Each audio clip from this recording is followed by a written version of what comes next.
Amén. Vamos a continuar estudiando el libro de los Hechos. Y hoy, Dios mediante, terminamos el capítulo 23, ya a punto de llegar al final de este hermoso libro, de este estudio que estamos haciendo, el estudio sistemático del cual muchas iglesias carecen más en estos días. Y hoy vamos a hablar sobre un tema que lo hemos titulado es la protección providencial. Hablamos de la protección providencial, en este caso en la vida del apóstol Pablo. Vamos a hablar más o vamos a enfocarnos en aquello que conocemos como la providencia de Dios. Ya habíamos hablado en algunas oportunidades cuál es el significado de esta palabra o qué significa providencia, pero para resumirlo así, la providencia de Dios es su soberano control y el ordenamiento de las circunstancias naturales a fin de lograr su voluntad. A veces pensamos que las cosas que nos suceden porque, bueno, hemos tenido suerte, dicen otros. Quizá escuché ayer un comentario de mi esposa, de la hermana Claudia, cuando decía, he tenido suerte de haber encontrado ahí a alguien que venía. Pero sin embargo, nosotros los cristianos tenemos que entender que la suerte es más allá que el mundo piensa de alguna circunstancia o un evento o un hecho. Nosotros creemos en la providencia de Dios. ¿Qué significa aquello? Que Dios usa a las personas, usa situaciones, porque Dios es fiel con nosotros y eso va a mostrarnos en todo nuestro caminar cristiano. Amén. Cómo es que Dios puede usar situaciones, eventos, circunstancias, puede puede usar a través de su soberano control todas las cosas que se mueven en el universo para de alguna manera cuidar a sus hijos. Entonces tenemos que entender nosotros en la providencia de Dios más en este tiempo. Entonces, cuando uno pasa circunstancias a modo de introducción y puedas entender de lo que vamos a hablar el día de hoy, a veces no entendemos en ese momento las cosas que estamos pasando. Pueden ser a veces hasta duras las cosas que estamos viviendo, como las que hemos vivido, por ejemplo, mi familia. Cosas duras que en ese momento a veces pensamos incluso que Dios nos ha abandonado, quizá en nuestra debilidad pensamos que algo hemos hecho mal o cualquier cosa. Sin embargo, pasado el tiempo podemos deducir y podemos después agradecer a Dios y decir, fiel es Dios. Eso era lo que decía Pablo, después de haber vivido todas las circunstancias que estamos estudiando acerca de él.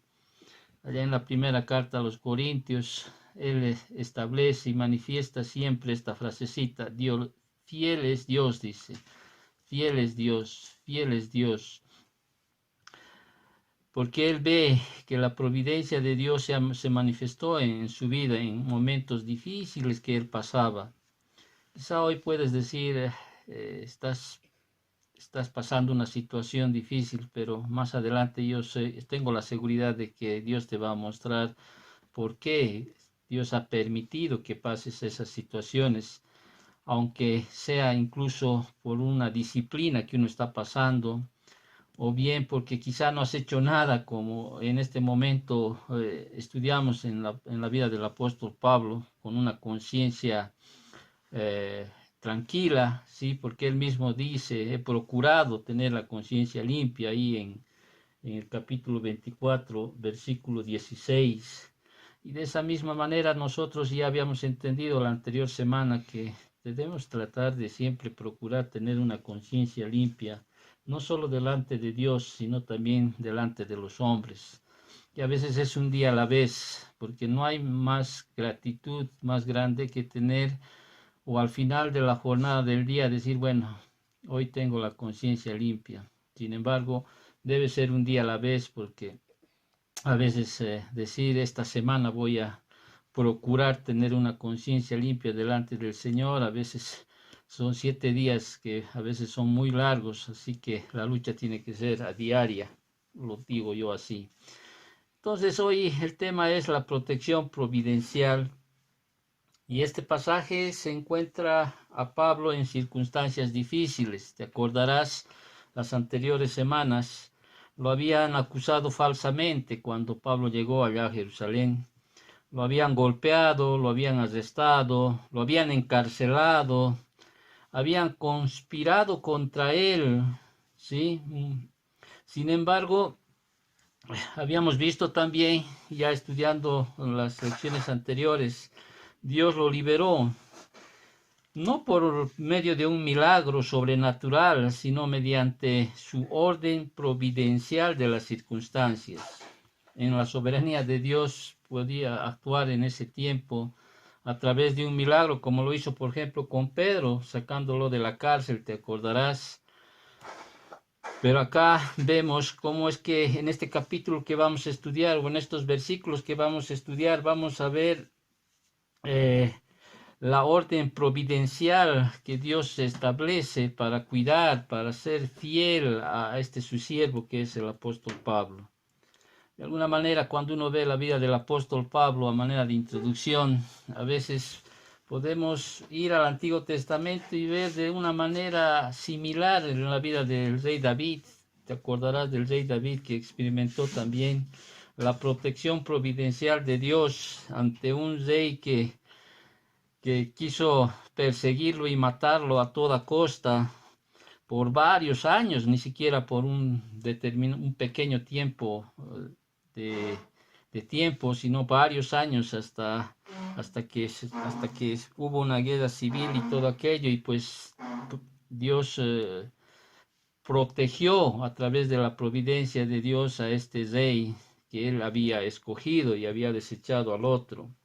Y seguramente hablo esto porque Pablo seguramente conocía bien los acontecimientos que rodeó al rey David. Y seguramente también entiendo que Pablo conocía aquellos salmos que el rey David escribía cuando pasaba este tiempo de situaciones. Y ese Salmo 56, por ejemplo, que dice así, y leo a manera de introducción: ten misericordia de mí, oh Dios, dice, porque me devoraría el hombre. Me oprime combatiéndome cada día, todo el día mis enemigos me pisotean, porque muchos son los que pelean contra mí con soberbia. En el día que temo, yo en ti confío. En Dios alabaré su palabra, en Dios he confiado, no temeré. ¿Qué puede hacerme el hombre? Todos los días ellos vierten mi causa, contra mí son todos sus pensamientos para mal. Se reúnen, se esconden, miran atentamente mis pasos, como quienes acechan a mi alma. Pésalo según su iniquidad, oh Dios, y derriba en tu furor a los pueblos. Mis huidas tú has contado, pon mis lágrimas en tu redoma. ¿No están ellas en tu libro? Serán luego vueltos atrás mis enemigos el día en que yo clamaré.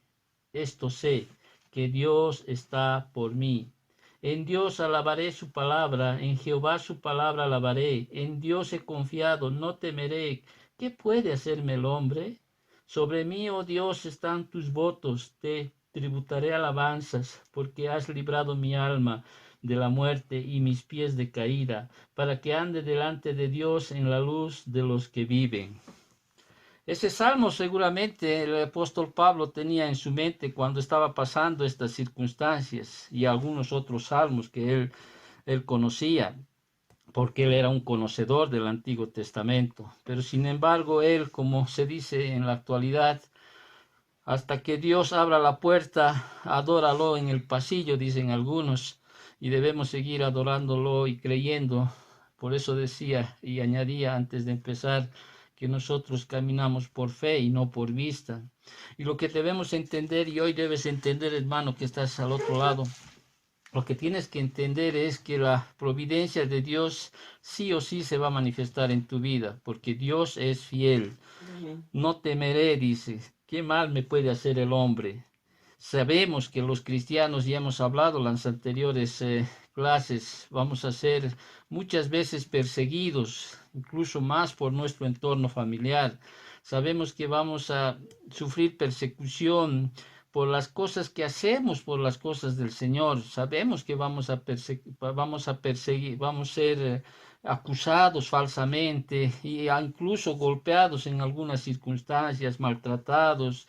Quizá algunos, como en mi caso, ¿no? Si llegamos a ser arrestados, metidos a la cárcel, etcétera, por acusaciones falsas, pero sabes que el día de hoy yo puedo dar testimonio de que la providencia de Dios se va a manifestar, se va a manifestar. Entonces no es casual que hoy esté yo aquí, por ejemplo, que tú estés allá o que pase situaciones.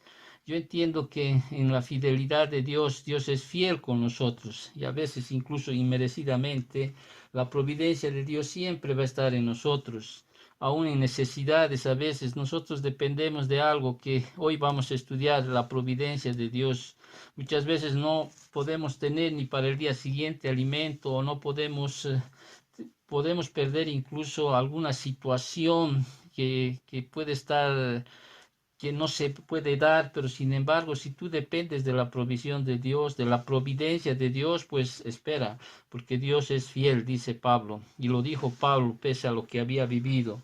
Entonces, ya entrando al estudio de Hechos capítulo 23, y hoy abarcamos todo el capítulo desde el versículo 12 hasta el 35, aquí ya te acordarás del contexto del cual se está viviendo en este tiempo por su intento de conciliar a los judíos, los cristianos en Jerusalén. Él había terminado en un disturbio, ¿te acuerdas?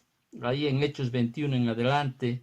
Todo por llevar una ofrenda a la iglesia allá en Jerusalén, por querer la unión, la comunión entre cristianos gentiles y cristianos judíos, todo por unir a esa iglesia gentil y judía, por celebrar la fiesta ahí en Pentecostés, por cumplir quizá el voto que él tenía ya marcado para el Señor, por todas esas cosas que él creía, pues Pablo termina en una situación de encarcelamiento, arrestado, encarcelado, golpeado, acusado falsamente, tanto así que en este momento, ya no retrocediendo a lo que hemos estudiado atrás, en este momento él está, a través de la persecución que se le había hecho, él está ya en custodia romana. Esa custodia romana que no llegó a estar porque, bueno, así pasó las cosas, sino que tenemos que entender algo, y esto quiero que entiendas en esta mañana, que la providencia de Dios estaba ahí, porque Dios permitió que esos soldados romanos que estaban ahí en el lugar donde ellos permanecían, pues puedan ver y no cometieran el asesinato contra Pablo y puedan rescatarlo en ese momento. No es casualidad, no es suerte, eso es lo que quiero que tú entiendas, es la providencia de Dios, que ahí estaban presentes soldados, quizá ahí viendo debajo de la fortaleza donde estaban, ver ese alboroto, y es así que a través de la providencia de Dios, pues ellos van y rescatan al apóstol Pablo. Luego de los sucesos que ya habíamos detallado anteriormente y habíamos quedado en el versículo, habíamos terminado el versículo 11, Pablo quizá está en un momento decaído, porque también tenemos que entender que es un ser humano, ¿sí? Con nuestros mismos sentimientos, es un ser humano que tiene también alma, ¿sí? Pero Dios, en el versículo 11, donde habíamos terminado del capítulo 23, ahí habíamos dicho que Dios ahí lo animó al apóstol Pablo. No solo lo animó, sino que lo consoló, lo elogió incluso, y sobre todo le dio una esperanza, ¿no? Y lo había manifestado y lo había prometido que no moriría en Jerusalén, sino que viviría para testificar algún día en Roma. Y cuando uno ve, uno se pregunta, ¿llegó a pasar todo aquello? Dice, por supuesto que sí, y ahí en el capítulo 28, cuando lleguemos ahí, vamos a ver cómo es que Pablo, sí, está testificando, está dando gloria a Dios, está llevando el evangelio allá en Roma. Pero para que llegue a Roma tuvo que pasar muchas circunstancias. ¿Y saben cuál es el asunto de todo esto? Es que la providencia de Dios siempre estaba a cada paso en la vida del apóstol Pablo. Entonces, en este pasaje en particular que vamos a estudiar esta mañana, es un pasaje narrativo, es un pasaje que no contiene verdades doctrinales, ni exhortaciones prácticas, simplemente relata un suceso en la vida del apóstol Pablo. Sin embargo, reitero, ningún pasaje de la Biblia podría ilustrarse más claramente la providencia divina. Ninguno de los pasajes podría ilustrarse más. Hermano, tienes que entender aquello. Y como yo decía, y a veces cuando yo preparaba esto, por ejemplo, se me vino la venida de la hermana Verónica acá a la iglesia. Nosotros no habíamos ni siquiera esperado aquella situación, pero me vino esta situación cuando vi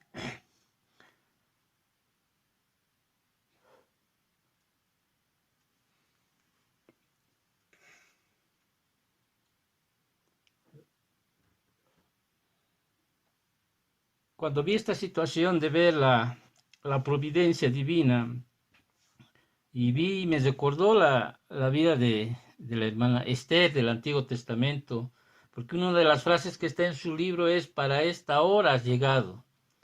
Y a veces uno puede pensar, bueno, ay, qué suerte que haya venido, porque quizá a través de ella todavía se mantiene incluso una iglesia, pero cuando hacía este estudio uno dice, es la providencia de Dios, porque es Dios quien establece, es Dios quien puede utilizar a las personas, incluso aún no solo cristianas, incluso puede usar personas que no son cristianas, como en este caso en la vida del apóstol Pablo, porque un Lisias, un centurión, sí, que no entendemos que no era cristiano, pero en la providencia de Dios, Dios usó a este tribuno para que pueda de alguna manera no, no, no den muerte al apóstol Pablo. Entonces, en la providencia de Dios entiendo que cada persona, sí, que va a cumplir un propósito en el Señor es a través de la providencia de Dios. Espero que me estés entendiendo del tema que vamos a resaltar en esta narrativa del apóstol Pablo. Entonces, la providencia de Dios siempre yace en pasajes tan conocidos y consoladores como en Filipenses, por ejemplo, capítulo 4, del 5 al 7, Hebreos 13, 6, por ejemplo, que cito esto para que entiendas de lo que estoy hablando. Y dice así: de manera que podemos decir confiadamente, el Señor es mi ayudador, no temeré lo que me pueda hacer el hombre. De la misma manera, en Lucas capítulo 12, del versículo 22 al 34, ahí cuando les habla de qué se preocupan ustedes, de qué han de comer, qué han de beber, qué han de vestir. Ustedes preocúpense, estoy parafraseando obviamente para que tú puedas entender, ¿no?, de la providencia de Dios, porque nada va a suceder sin el conocimiento y el consentimiento de Dios. O sea, todo lo que nosotros podamos tener el día de hoy o donde estamos ahora es gracias a la providencia de Dios. Quiero que entiendas eso para que puedas entender lo que vamos a estudiar a partir de ahora. Entonces, la dramática y providencial liberación de Pablo para un estudio de estos versículos lo vamos a representar a través de tres escenarios. El primero, vamos a ver un escenario que se prepara, donde se prepara el complot contra Pablo, ¿sí? Hechos capítulo 23, versículos del 12 al 15. Se descubre el complot, el versículo del 16 al 22, se frustra el complot del 23 al 35. Entonces, vámonos directamente al estudio y vemos el primer escenario, ¿sí? En la providencial liberación de Pablo. Ahí vemos cómo se prepara el complot, ¿sí? Pon siempre en mente, recuerda, en mente siempre pon la providencia de Dios. Entonces, luego del versículo 11, a la noche siguiente, dice, y leo para conexar después el estudio, se presentó el Señor y le dijo: ten ánimo, Pablo, pues como has testificado de mí en Jerusalén, así es necesario que testifiques también en Roma. Pablo ahí recibe consolación de parte del Señor. El mismo Señor le anima a Pablo, le consuela a Pablo, lo elogia a Pablo y sobre todo le da esperanza de que no iba a morir allá. Sin embargo, se prepara un complot, porque la gente malvada y la gente mala, la gente que es, como yo siempre lo manifiesto, enemigos del Evangelio, siempre van a tramar contra ti maldad. Incluso van a hacer juramentos hasta no cumplir esa situación, ese enojo, esa ira, esa rabia, esa maldad. Eh, eh, pero ellos lo que no conocen es que tenemos a un Dios que nos cuida, un Dios que actúa providencialmente a nuestro favor. Entonces vemos ahí cómo se prepara el complot, y el versículo 12, viendo ya llegando al estudio, ahí al día siguiente, luego de ser animado por el mismísimo Señor, al día siguiente, posterior a la comparecencia de Pablo ante el concilio, el versículo 12 dice así: venido el día, algunos de los judíos, dice, tramaron un complot y se juramentaron bajo maldición, diciendo que no comerían ni beberían hasta que hubiese dado muerte a Pablo. Algunos de los judíos, realmente estos han debido estar frustrados al verlo escapar con vida, pero en su odio hacia él, pues ellos prepararon un complot para asesinarlo. Qué odio, digo yo, para hacer semejante juramentación. Ese juramento mostraba realmente la seriedad de sus intenciones que tenían contra el apóstol Pablo. Pero no es nada que no pueda ser conocido por el apóstol Pablo, porque él entendió que aún nuestro Señor Jesucristo de la misma manera habían conspirado contra él. Sin embargo, vemos ahí cómo algunos judíos habían preparado este complot para asesinarlo. Y uno dice, pero ¿por qué los judíos reaccionaron con tan violenta hostilidad hacia alguien que no había cometido ningún delito? Te acordarás tú que habíamos visto que contra Pablo, o sea, no había cometido ningún delito contra la ley judía. Es más, Pablo siempre manifestó que amaba a sus hermanos, o sea, a los judíos, y que no les estaba llevando ningún mensaje que sea un mensaje de mal, sino que él más bien anunciaba la salvación por medio del Mesías, el Señor Jesucristo, a los cuales ellos incluso esperaban. Sin embargo, uno no entiende o uno no puede entender a esa pregunta, ¿por qué los judíos reaccionaron así con tan violenta hostilidad hacia el apóstol Pablo? Pero podríamos quizá ir a la primera carta a los Corintios, o a la segunda carta a los Corintios, capítulo 4, versículo 4, y ahí vemos un pasaje que nos podría dar una respuesta de por qué los judíos reaccionaron a tanta violenta hostilidad.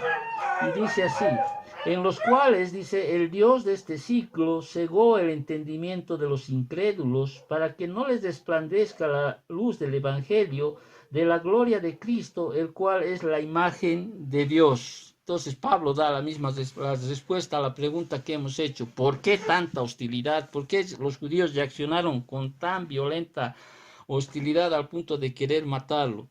Y entendemos que los hombres, en este caso, y aquellos que nos persiguen o aquellos que nos desean mal, realmente son personas que están engañados, sí, que no pueden discernir entre lo que es la verdad y lo que es la falsedad, y son aquellos que son arrastrados por la rebelión de Satanás, ¿sí? Que entendemos y conocemos a través de la historia de la Biblia, que empezó ahí mismo antes de Adán y Eva. Sin embargo, estos son engañados porque ellos son conspiradores de parte de Satanás, dispuestos a ser usados para sofocar el Evangelio Salvador, tratando de matar al predicador cristiano, en este caso al más eficaz en ese tiempo, del apóstol Pablo. Entonces, ellos preparan este complot. Algunos judíos dicen que preparan, y el versículo 13, si tú sigues en las escrituras, ahí Lucas relata que eran más de 40 personas. Fíjate el versículo 13, y eran más de 40 los que habían hecho esta conjuración. Ellos sabían que no podían depender de los romanos para ejecutar a Pablo. O sea, decidieron tomar el asunto en sus propias manos y se necesitaba más de 40 hombres porque Pablo estaría, pues, obviamente fuertemente custodiado, ¿sí? Y estos estaban dispuestos a morir por su fanatismo. 40, ¿sí? Más de 40, porque debemos añadir aquello a algunos del concilio, ¿sí? Porque ellos piden, más adelante vamos a estudiar, que ellos puedan de alguna manera ayudar en este complot. Y Jesús ya lo había dicho en las Escrituras, allá en Juan 16:2, y cito el texto, donde dicen, os expulsarán de las sinagogas y aún viene la hora cuando cualquiera que os mate pensará que rinde servicio a Dios. Eso es lo que ellos piensan, ¿sí? Piensan que están rindiendo a Dios, estos judíos que traman este complot. Pero a fin de asegurar el éxito del complot, ¿qué hacen estos conspiradores? Buscan la ayuda o necesitan la ayuda del concilio. Y ahí en el versículo 14 dice, los cuales, dice, fueron a los principales sacerdotes y a los ancianos y dijeron, nosotros nos hemos juramentado bajo maldición a no gustar nada hasta que hayamos dado muerte a Pablo. Imagínate, ¿sí? Llegar hasta ese extremo, ¿sí? Hemos juramentado bajo maldición, y esa es una palabra muy fuerte, ¿sí? De la cual hacen. ¿Cuál era el odio tan grande que tenían hacia el apóstol Pablo? Yo creo hacia el Evangelio de Dios y hacia mismo Dios, hacia mismo Señor Jesucristo. Los saduceos estarían más dispuestos en ayudar, en este caso los que formaban parte del concilio, porque recordemos anteriormente, los fariseos hasta lo habían defendido a Pablo, ¿sí? Pero los conspiradores informaron primero sus intenciones al concilio. Ellos están diciendo, nosotros vamos a hacer aquello, vamos a dar muerte a Pablo. Y después mencionaron la parte del concilio en la conspiración. Fíjate el versículo 15. Ahora pues dice, vosotros con el concilio requerid al tribuno que le traiga mañana ante vosotros, como que queréis indagar alguna cosa más cierta acerca de él, y nosotros estaremos listos para matarle antes que llegue.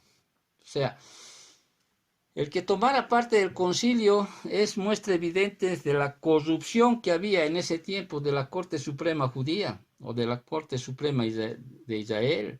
O sea, tampoco el concilio los va a desilusionar, porque ellos vamos a ver que realmente el concilio después ayuda a querer hacer este complot de matarlo. Ahí en el versículo 20 lo manifiesta, que más adelante lo vamos a estudiar. Entonces aquí vemos cómo se prepara el complot. Y para aplicación, y antes de pasar al segundo escenario, lo que tenemos que entender nosotros es que muchos enemigos de los cristianos, pues no crean que ellos duermen sin pensar en querer hacer maldad. Por eso debemos ser bien cautos, tenemos que discernir a veces a las personas, hasta tener solamente sentido común cuando vemos algunas manifestaciones, porque tampoco ellos se van a veces a acercar con palabras dulces a algo, porque ellos maquinan en su mente hacer maldad, y tenemos que pedirle al Señor un poco de sabiduría y discernimiento en ese momento para que Dios pueda pues tomar control de aquello. Entonces, luego de preparar el complot, pasamos a un segundo escenario, y ahí en el versículo 16 vemos cómo se descubre el complot. Y recuerda, todo es en función a la providencia de Dios. Fíjate, y tú mismo vas a deducir cómo es que la providencia de Dios se manifiesta en este relato. Al participar tantos conspiradores, obviamente eran más de 40, el complot quizá no podía mantenerse en secreto por mucho tiempo. Pero en la providencia de Dios divina, fíjate, el hijo de la hermana de Pablo oyó hablar de la celada, o sea, del complot. Versículo 16 dice, mas el hijo de la hermana de Pablo, dice, oyendo hablar de la celada, fue y entró a la fortaleza y dio aviso a Pablo. Acá es, en el libro de los Hechos, aquí es la única referencia específica en la Biblia a la familia de Pablo. ¿Sí? Ahora, excepto obviamente las referencias que hay cuando en el capítulo 16 de la carta a los romanos, ahí, ¿se acuerdan? Cuando saluda a Pablo a toda la iglesia, hay a muchos que él los menciona como mis parientes. Ahí en Romanos 16, 7, versículo 11, versículo 21, y él establece algunos parientes con nombre como Andrónico, Junías, Herodión, Lucio, Gisón, Sotipater, si tú lo lees para entender, pero sin embargo aquí es la única referencia específica en la Biblia a la familia de Pablo, de la familia de Pablo. Ahora uno se pregunta, aquí hay varias preguntas que uno se hace o uno hace que uno no puede tener respuestas y tampoco podemos entrar en especulaciones. Por ejemplo, ¿qué estaba haciendo en Jerusalén el sobrino de Pablo? Ya que la casa de la familia estaba en dónde. ¿De dónde era Pablo? De Tarso, ¿sí? De Tarso. Ahora, este joven estaba siguiendo los pasos de su tío, estudiando para ser rabino, uno se pregunta, porque estaba en Jerusalén. O sea, es más, cuando uno va a Filipenses capítulo 3, versículo 8, donde dice, yo lo he perdido todo, o sea, pareciera o indica que Pablo fue desheredado prácticamente cuando él se convirtió al cristianismo. Por eso a veces tenemos más miedo a que te deshereden o te digan, te voy a desheredar si no me haces caso, te voy a desheredar si tú sigues yendo a la iglesia, te voy a desheredar si sigues ahí dando a la iglesia o XX. Y a veces nuestro ídolo se manifiesta, todavía se sigue ese ídolo en cuestión de los bienes materiales, y a veces uno sucumbe a esas amenazas o a esas extorsiones. Y eso indica que no estás creyendo en la providencia de Dios. Cito esto. Entonces, bueno, siguiendo al texto, uno dice, ¿por qué este muchacho le importó lo que le pasara a su tío? ¿Se habrían vuelto cristianos la hermana o el sobrino de Pablo? ¿Y el sobrino de Pablo? Son preguntas que no las tenemos y no las dice el texto. Por tanto, podemos solo entender de que sí le importó la vida de su tío, en este caso al sobrino, ¿sí? Al hijo de la hermana del apóstol Pablo. Entonces tampoco se sabe en el relato que estamos estudiando cómo es que el sobrino se enteró de la conspiración, pero cuando lo hizo, ¿sí? O sea, no se sabe en qué momento, en qué situación, pero cuando él se enteró, ¿sí? Lo que hizo fue, dice, y entró en la fortaleza y dio aviso al apóstol Pablo.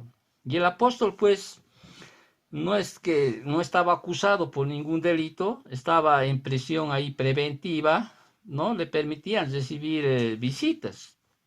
Es más, eso va a pasar cuando estudiemos el capítulo 24, 25, adelante. Sí, él no tenía una detención así cerrada, ¿sí? Podían de alguna manera visitarlo, ¿sí? Entonces entra el sobrino, pues, y le advierte, ¿no? Lo que de este complot, de cómo él descubre este complot, y recuerda esto siempre. Es la providencia de Dios que permitió que el hijo, o sea, de su hermana, estuviese ahí o se enterara de este complot. Entonces, y al conocer por experiencia el peligro de tales complots, porque ya le había pasado esto al apóstol Pablo, ¿sí? Cómo conspiraban contra él, como en Hechos capítulo 9 y en el capítulo 20. ¿Qué hace el apóstol Pablo? Versículo 17. ¿Me están siguiendo?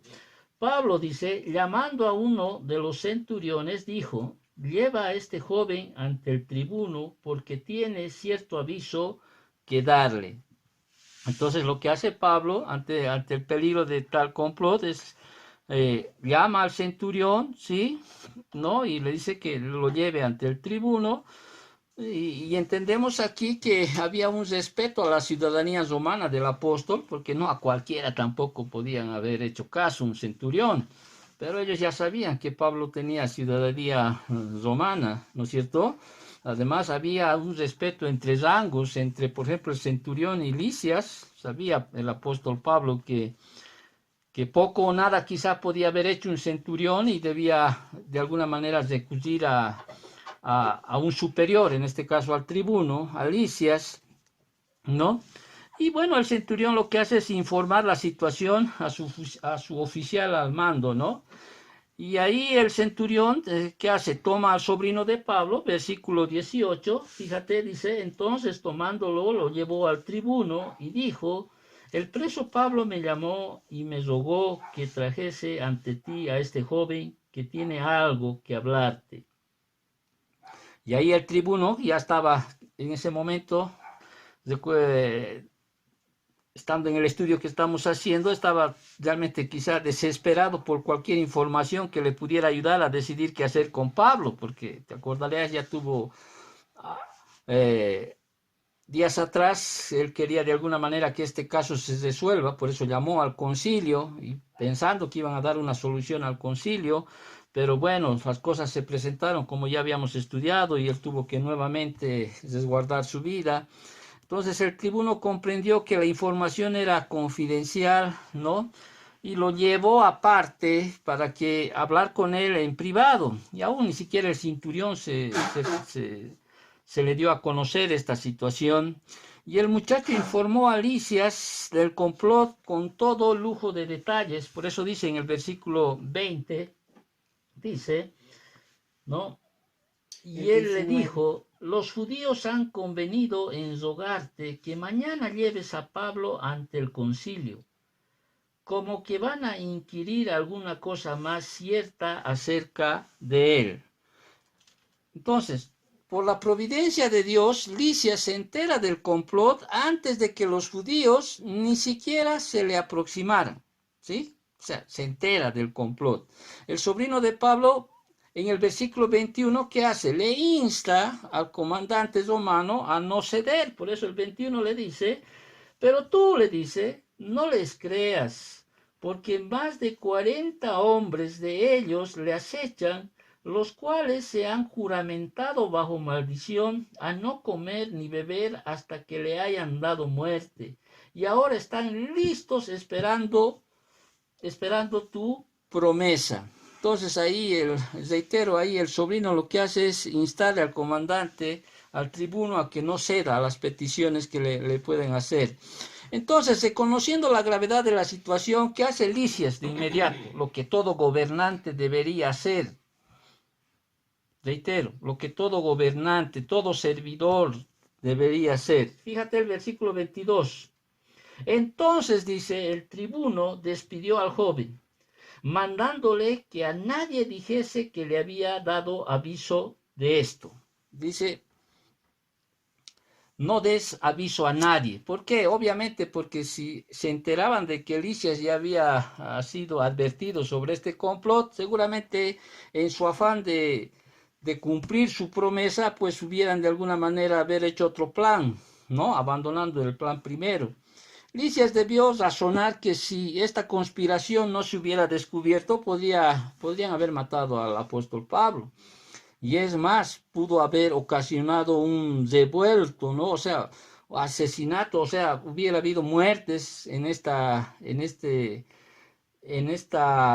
complot que se iba a ejercer. Entonces, y mayormente también, pues, a tomar la decisión de Lisias de llevarlo a Cesarea, entonces hubieran ellos advertido de que, bueno, era solo una decisión propia de él, porque para los que estaban haciendo el complot o para los que habían hecho ese juramento, según ellos nadie sabía, sí, pero Lisias ya había sido advertido, y entonces el tribuno lo que hace es toma las medidas necesarias, Es lo que debería ser uno que es un servidor, que es una autoridad. Y sin imaginar que estaba llevando a cabo, sí, obviamente él no está imaginando de que él está llevando a cabo una protección providencial de Dios para Pablo. Él actúa de la siguiente manera, y es lo que entramos al tercer escenario, donde se frustra el control. Hermanos, una pausa aquí para que entiendas de lo que estamos hablando. Espero me estés entendiendo. Vemos aquí cómo es que Lisias es advertido, ¿sí? Cómo es el que él actúa de alguna manera. Y para muchos podrían decir qué suerte que tuvo Pablo, de que realmente le tocara a un hombre que le guste, que sea realmente un buen tribuno, que obedezca las leyes, las normas. Hermano, Dios puede usar personas que no pueden ser cristianas para llevar a cabo una protección providencial. Y me lo ha pasado a mí, hermano. Yo te podría contar una hora las cosas que Dios ha hecho en un momento determinado en mi vida. Cómo es que hombres, incluso con mucha... con escepticismo. con hombres escépticos, hombres que realmente ni siquiera creen en Dios, han llegado a ser instrumentos para una protección providencial de Dios. Y digo amén y aleluya, porque realmente Dios es fiel. Yo puedo decirlo eso Amén. con toda certeza. Sí, Dios es fiel. Y realmente agradezco a Dios y que me permita de alguna manera seguir en sus propósitos, enseñando, porque Dios es fiel y Dios es tremendamente fiel. Muy bien, seguimos entonces. Y ahí vemos versículo 23 hasta el 35, cómo se frustra el complot. Ahí ya está enfrentando con una situación difícil y explosiva. Que hace? Lisias volvió a demostrar que era un muy buen comandante, ¿sí? Porque al comprender que las cosas se le estaban saliendo de las manos, sabiamente decidió sacar a Pablo de Jerusalén. Versículo 23. ¿Sí? No los dejó morir, en otras palabras, no le dejó morir, dijo, bueno, a ver qué pasa. No, él sabiamente dice, no, tengo que sacarlo a Pablo de Jerusalén. Y Lisias no pierde el tiempo, ¿sí? No espera 50 días, como decimos ahora, dentro del contexto que estamos viviendo, toma las cosas en su momento. Y Lisias no solo lo toma de una manera trivial esta situación, que sino forma una poderosa fuerza reciamente armada para sacar a un solo hombre, ¿sí? No a millones, a un solo hombre, o sea, porque eso frustraría el complot para asesinarlo a Pablo. Y obviamente también evitaría un enfrentamiento con los judíos que podría generar una revuelta, ¿no? Y versículo 23 vemos ahí cómo se frustra el complot y leemos, seguimos en el estudio. Y dice, y llamando a 2 centuriones, mandó que preparasen para la hora tercera de la noche 200 soldados, 70 jinetes y 200 lanceros para que fuesen hasta Cesarea. Fíjense esa poderosa fuerza armadas que prepara para sacar a un solo hombre. En la providencia de Dios, reitero, Cesarea estaba a poco más de 100 kilómetros de Jerusalén. De hecho, era la sede del gobierno allá en romano, ¿no? Allá en Judea. 200 soldados eran realmente, y no eran cualquier soldados, eran legionarios romanos, ¿no? Las tropas más formidables ahí de la antigüedad que se conoce en ese tiempo. No solo 200 soldados forman parte de esta poderosa fuerza, sino también dice 70 jinetes, o sea, del destacamento de caballería del séquito, ahí están 70 jinetes. Y no bastaba con 200 soldados o 70 jinetes, también añade a esta fuerza armada, añade 200 lanceros, o sea, o lanzadores de jabalina, que están, bueno, generalmente son ligeramente armados, ahí con sus jabalinas, no sé si tú te puedes imaginar, ¿no? A las 9 de la noche, a la hora tercera, a las 9 de la noche, más o menos en nuestra hora, ¿no? Prepara esta poderosa fuerza reciamente armada para sacar a un solo hombre, ¿sí? Y puesto que la velocidad era importante, también mandó, dice, o sea, tenían que sacarlo rápido, hacer las cosas rápidos, no lentas. Lo que hace en el versículo 24, y seguimos leyendo el relato, dice, y que preparasen cabalgaduras en que poniendo a Pablo, le llevasen en salvo a Félix el gobernador. O sea, manda que preparasen cabalgaduras para Pablo. La misión del grupo era llevarlo a salvo ante Félix, el gobernador, el inmediato superior de Licias. ¿Ok? Estamos bien en el relato, ¿no es cierto? Entonces, rápido se mueve aquí el tribuno. Como no se requería, como se requería cuando un funcionario romano enviaba a un prisionero a su superior, Licias escribió una carta. Una carta ahí en versículos que van desde el versículo 26 al versículo 30. Era una carta que explicaba la situación, ¿no? Una carta que explicaba la situación a Félix, que era el inmediato superior de Licias, y Lucas lo resume así, de esta manera, del versículo 26 al versículo 30, y leo el texto. Dice así: Claudio Licias. O sea, Licias no solo se llamaba Licias, el tribuno, también tenía el nombre de Claudio, ¿sí? Que era un nombre romano que el tribuno había adquirido. Quizá en honor al emperador Claudio cuando obtuvo su ciudadanía, ¿sí? Pero bueno, Claudio era un nombre romano, Licias era un nombre griego. Pero Claudio Romano, leeré la carta, ¿sí? Que Lucas resume de alguna manera, creo. ¿No? Dice: Claudio Licias, al excelentísimo gobernador Félix, salud. A este hombre, o sea, a Pablo, ¿no? Aprendido por los judíos y que iban ellos a matar, lo libré yo acudiendo con la tropa, habiendo sabido que era ciudadano romano. Y queriendo saber la causa por qué le acusaban, le llevé al concilio de ellos. Y hallé que le acusaban por cuestiones de la ley de ellos, pero que ningún delito tenía digno de muerte o de prisión. Pero al ser avisado de acechanzas que los judíos habían tendido contra este hombre, al punto le he enviado a ti, intimando también a los acusadores que traten delante de ti lo que tengan contra él. Pásalo bien. Vaya, qué carta más diplomática, ¿no? Diplomáticamente se dirige la carta al excelentísimo gobernador Félix.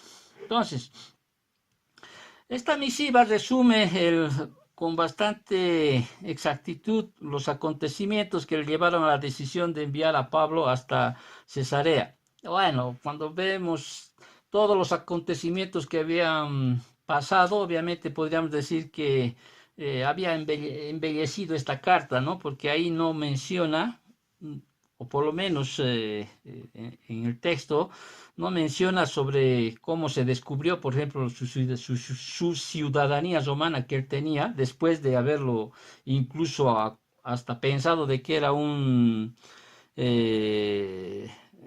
rebelde de esos griegos, ¿no? Sí, o después tampoco menciona los azotes que había recibido, las golpizas que había recibido y todo aquello. Pero bueno, Licias señaló sus esfuerzos de resolver el caso y de llevarlo ahí. Les dice, les llevé al concilio de ellos, queriendo que ellos den solución, pero de ninguna cosa se pudo inculpar y o no era digno de muerte o de prisión. Entonces lo que Licias concluye dando su razón para asignar a Felipe en el caso de Pablo. Por eso le dice: al ser avisado de las acechanzas que los judíos habían tendido contra este hombre, al punto le he enviado a ti, dice. Entonces le envía, ¿no? Y la seguridad del apóstol requería que lo trasladasen a Cesarea, ¿no? Al lugar donde está su inmediato superior de Licias. Entonces lo que hace Licias es llevarlo hasta Cesarea, ¿no? Y después de hacer todos los preparativos necesarios, después de que ya recibe la carta el superior de Licias, ¿no? Félix, versículo 31 dice: y los soldados, dice ahí, tomando a Pablo como se les ordenó, le llevaron de noche a Antipatris, ¿sí? Entonces, logran sacarlo Antípatris, ¿no? Logran sacarlo al apóstol Pablo, ¿sí? Más o menos Antípatris quedaba a 55 kilómetros de distancia. Era un puesto militar en ese tiempo, puesto militar romano, que se usaba como área de descanso para los que viajaban de Jerusalén a Cesarea, ¿no? Este lugar o eh, eh, donde habían llegado, este fortín, o sea, fue Herodes el Grande, para aquellos que estudian, fue Herodes el Grande que lo había hecho construir y lo llamó así en honor a su padre, que era Antípater.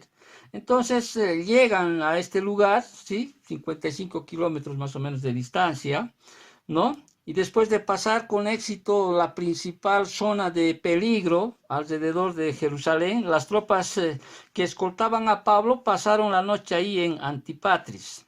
Fíjate el 32 dice, y al día siguiente, dice, dejando a los jinetes que fuesen con él, volvieron a la fortaleza. Entonces hay un grupo que vuelve, que ya había pasado podríamos decir así, el peligro, ¿sí? Ya lo habían sacado al apóstol Pablo, y algunos ya volvieron a la fortaleza allá en Jerusalén, ¿sí? Y el peligro de la emboscada se había reducido, ¿sí? Y ahora en gran manera la escolta de caballería sería suficiente para llevar a Pablo hasta Cesarea. Por eso en el versículo 33, una vez en Cesarea, los que le escoltaban al apóstol Pablo le dieron la carta a Félix, fíjate, 33. Y cuando ellos llegaron a Cesarea, dice, y dieron la carta al gobernador, presentaron también a Pablo delante de él. ¿Sí? Ya lo llegan a sacar, llegan a frustrar prácticamente el complot. Y Félix, una vez... dice el versículo 34, y el gobernador, o sea, Félix, leída la carta, dice, preguntó de qué provincia era. Y habiendo entendido que era de Cilicia, dice, le dijo, te oiré cuando vengan tus acusadores, y mandó que le custodiasen en el pretorio de Herodes. Entonces, cuando Félix le pregunta a Pablo, ¿sí? ¿De qué provincia era? Pues porque él tenía que asegurarse de que le correspondía su jurisdicción. O sea, cuando supo que el prisionero realmente era de Cilicia, estuvo de acuerdo en oír el caso. Estuvo de acuerdo, ya que Cilicia en ese tiempo, que al igual que Judea, estaba en esa época bajo la jurisdicción de Siria, ¿no? Entonces Félix tenía autoridad para tratar el caso de Pablo, en síntesis, él tenía la autoridad para tratar el caso de Pablo. Y por tanto le informa en el versículo 35, como había leído anteriormente, te oiré cuando vengan tus acusadores, y mandó que le custodiasen en el pretorio de Herodes. Y no era en ninguna cárcel donde estaba custodiado Pablo, era el mismísimo pretorio de Herodes. O sea, en la protección providencial de Dios, ¿no? Hacia su siervo, en este caso el apóstol Pablo, a su siervo Pablo, demuestra su fidelidad. Le lleva a un lugar realmente allí, un lugar ya no un lugar cualquiera, ¿sí? En la providencia de Dios, o sea, le lleva a un lugar realmente donde él pudo estar seguro, cómodo, ¿sí? De hecho, podríamos decir que tuvo el mejor alojamiento en ese momento, en la providencia de Dios. O sea, en la providencia de Dios realmente es algo que tenemos que manifestar y entender que en su providencia Dios puede mostrar una dádiva hacia sus hijos que es, puede ser más a la que uno se imagina, por ejemplo. Siempre hablamos esto con mi esposa. Si no nos hubiera pasado todas las situaciones que hemos pasado anteriormente, hoy no estuviéramos aquí, en este lugar, en esta casa. Y a veces nos preguntamos cómo lo hizo el Señor. Entonces, Pablo experimentó realmente la verdad expresada que Pedro dijo ahí en 1 de Pedro 5:7, cuando dice, echando toda vuestra ansiedad sobre Él, porque Él tiene cuidado de vosotros, dice. Dios nos cuida, Dios es fiel, hermanos. O sea, Dios pudo decir, fiel es Dios. Lo pudo decir en varias oportunidades, en 1 de Corintios 1:9, 1 de Corintios 10:13, 2 de Corintios 1:18, en la segunda carta a los tesalonicenses 3:3. Pablo pudo decir, fiel es Dios. Y yo te insto en esta mañana, hermanos, terminando este relato, que puedas entender y puedas vivir conforme a la real providencia de Dios. Quizá hoy no tengas ni para el almuerzo, ni para la cena, hermano. Pero yo sé que en la providencia de Dios sí algo va a pasar, algo va a suceder. Entonces tienes que entender aquello, hermano, para que tú puedas entender la providencia de Dios. Oremos para terminar. Gracias, papito, porque realmente cuando vemos este relato en la vida del apóstol Pablo, vemos manifestada tu providencia divina, bendito Dios. Nosotros, Señor, no nos encaminamos sin saber a dónde vamos o qué va a pasar el día siguiente o en la situación que estamos, bendito Padre. Pero entendemos y sabemos, Señor, que tú, Papito Dios, en tu providencia siempre vas a tener cuidado de nosotros, Padre Santo. Gracias, Papito Dios, te agradecemos por tu palabra. Cuídanos siempre en tu providencia, Señor, sea siempre al cuidado de cada uno de nosotros, de nuestro hogar, de nuestra familia, Padre Dios. Gracias, Papito amado, precioso, maravilloso Señor. Bendice todo lo que tú nos das. Señor, te agradecemos por todo en nombre de Cristo Jesús. Amén.